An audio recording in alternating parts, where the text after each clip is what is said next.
You have probably heard people say Claude Code changed the way they work, and honestly, they're not wrong.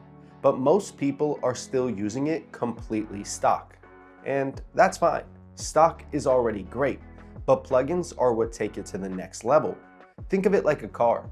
The engine already produces speed, but when you start adding NOS, better suspension, upgraded brakes, a turbo, suddenly you're working with something completely different. That is what plugins do for Claude Code. They expand what it can see, what it can access, and of course, what it can build.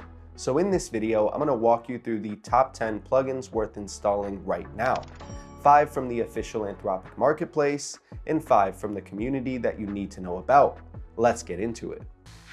Before we get into the list, let me quickly clear something up. MCP servers, plugins, and skills. Many people throw these three terms around interchangeably without really knowing the difference. There is a lot of overlap, so it can get quite confusing. An MCP server gives Claude access to a specific tool or service. Think GitHub, a database, a browser, one connection, one service, which can provide Claude with one or many different capabilities. A skill is different. It's not an external connection at all. It's essentially a set of instructions that Claude reads to change how it approaches a specific type of task. It pretty much just modifies how Claude thinks and works. And then there are plugins. A plugin is a container that can bundle multiple things together. MCP servers, /commands, hooks, skills, and much more. Think of it as the full package. A plugin can be as simple as a single MCP server, or it can include a whole lot more. Just wanted to mention this in case you see a plugin that only has a skill and another that has a bundle of things. It's normal, they are just built differently depending on what they need to do. To install any plugin from the official marketplace, you just open up Claude Code in your terminal, type /plugin, and you will see a Discover tab where you can browse and install in just a few seconds.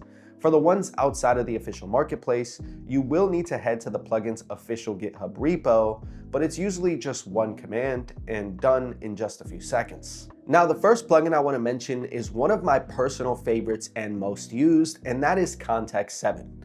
When Claude is helping you write code, it is pulling from the last training data it received, and of course that data has a certain cutoff date. So if a library you are using released a major update after that date, well, Claude might be giving you outdated syntax, deprecated methods, or APIs that just don't even exist anymore. Context 7 fixes that by pulling live up-to-date documentation straight from the source, and it feeds it directly into your prompt. That way, Claude is always working with the most current version of whichever library or framework you are using. You can even add an instruction to your Claude.md telling Claude to always check Context 7 before writing any code. But take it from me, Claude can still sometimes forget to do that, so the better way might be to set up a hook that fires Context 7 automatically every time that Claude touches your code. Next is Playwright, and if you're not testing your code, you really should be, and this plugin makes it a whole lot easier. Playwright gives Claude Code the ability to control a real browser, navigating to pages, clicking buttons, filling out forms, and running end-to-end tests. Instead of building something and then manually clicking through it yourself to see if it works, you can just tell Claude to test the flow, and it will handle it. Now, for Claude Code in particular, I would recommend you grabbing the CLI version since it is built specifically for coding agents, and it's a lot more token efficient than the MCP, meaning it does not bloat your context window the same way that the MCP version can. The third plugin is Frontend Design, and if you know plugins, this one really shouldn't be a surprise at all because it's been around for a while and it's extremely popular. But it is for a reason. When you're building web interfaces with Claude Code, you will notice that all the designs look extremely similar. For some reason, they always use a purple gradient, the same fonts, the same layouts. It gets the job done, but they all look the exact same. Frontend Design fixes that. It bakes in a full design system into how Claude approaches UI work. It starts thinking about color palettes, typography, spacing, component structure, and all of that from the start. And it can go in a lot of different directions as well, depending on what you need. Brutalist, maximalist, retro, futuristic, luxury, it's not just one style. And once you install it, you don't need to do anything else. That might be honestly the best part. It automatically calls it every time you ask Claude to build a UI. Plugin 4 is not a single plugin, but a category of plugins that you should absolutely have installed, and that is a language server for whatever language or languages you are coding in. By default, Claude writes code based on what it knows. A language server takes that further by giving it type inference, static type check-in, and intelligent completions in real time. So instead of just generating code and moving on, it is actually verifying what it writes as it goes. And Anthropic has verified language servers for some of the most popular languages out there, including TypeScript, Rust, Python, Go, C#, Java, and much more. So just make sure to grab the one that fits you and start using it, because this is one of the better plugins out there. The last official Anthropic sponsored plugin is Figma. And if you've ever had to manually translate a design file into code, you know how painful this can be. Guessing spacing values, copying hex codes, trying to match font sizes, and somehow it's still slightly off, which makes no sense when you have the exact specs, but it does happen. This plugin connects Claude Code directly into your Figma files. You paste the URL, and Claude pulls everything straight from the source.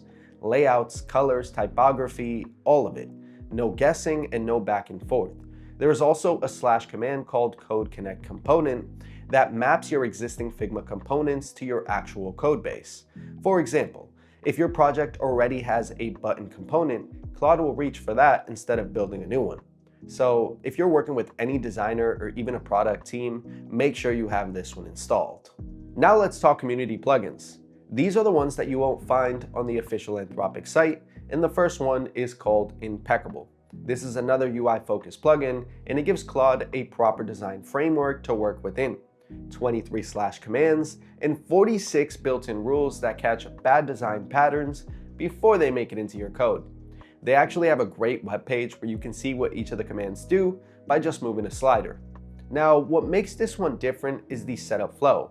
You run /impeccable init at the start of your project, and it asks you about your project, your audience, and your brand direction.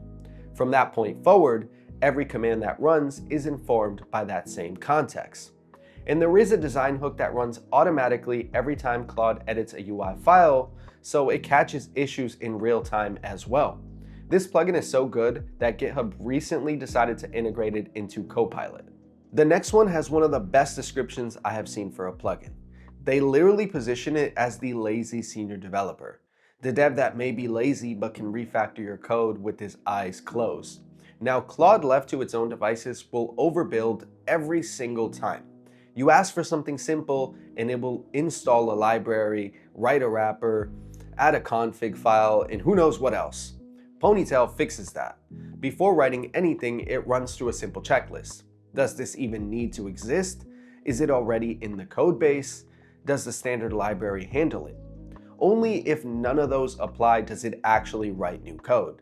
And even when it writes new code, it writes the bare minimum. The team at Ponytail says that in real benchmarks, this produced around 54% less code, 20% lower cost, and 27% faster output. Regardless if the numbers are true or a bit blown out of proportion, it's a great plugin to have. Plugin number 8 is Karpathy, which is named after Andre Karpathy, the same guy who co-founded OpenAI. Anyways, Karpathy started all from a single tweet that Andre posted about his biggest gripes with how large language models write code. And someone took that and turned it into a plugin. I'm not even kidding, that's how it started. All this plugin does is take those issues and turn them into 4 principles that Claude actually follows. Think before you code, keep it simple, only touch what you need to, and define what success looks like before starting. It's basic and very beginner. Even downloading a plugin for just an MD file sounds a bit wild, but it will honestly keep your agent in check, and in my book, it's a great plugin. Plugin number 9 is called Grill Me, and this one comes from Matt Pocock's skills repo, which is worth bookmarking because there's a lot of other useful skills in there. Now, Grill Me does exactly as it sounds. You give Claude a plan or an idea, and it interviews you relentlessly about it. It essentially grills you, hence the name. Now, I don't know about you, But most of the time, when I start building something, I kind of have an idea of what I want to do, and then I just get going. I plan, but I don't spend a crazy amount of time doing so. Grill Me forces you to actually think it through before a single line of code gets written. It will keep asking questions, poking holes, and honestly, it might even piss you off with how persistent the agent gets, but that's kind of the whole point. You invoke it manually with the / command, and it only runs when you want it to run. For me, it's one of the better plugins out there. And last but not least, plugin number 10, Caveman. What this plugin does is make Claude respond like a caveman. Short, blunt, no fluff. Now, I think we've all noticed that Claude and AI in general like to glaze you and make you feel really smart, which I guess is not the worst thing in the world, but when it starts adding multiple lines of text just to boost your ego and burn through your tokens, it starts to get really annoying. Caveman cuts all of that out, and on average, it saves around 65% fewer output tokens per reply, which means faster responses and lower costs. Nothing technical gets lost either. Code commands and errors stay exactly the same. It just stops Claude from writing a paragraph when a sentence would do just fine. And there you have it. Those are the 10 plugins that you can check out right now. Now, you don't need to install all of them. Just pick the ones that actually fit how you work and start from there. If this video helped you out, please drop it a like and let us know in the comments if you're interested in seeing a part 2. Until the next video.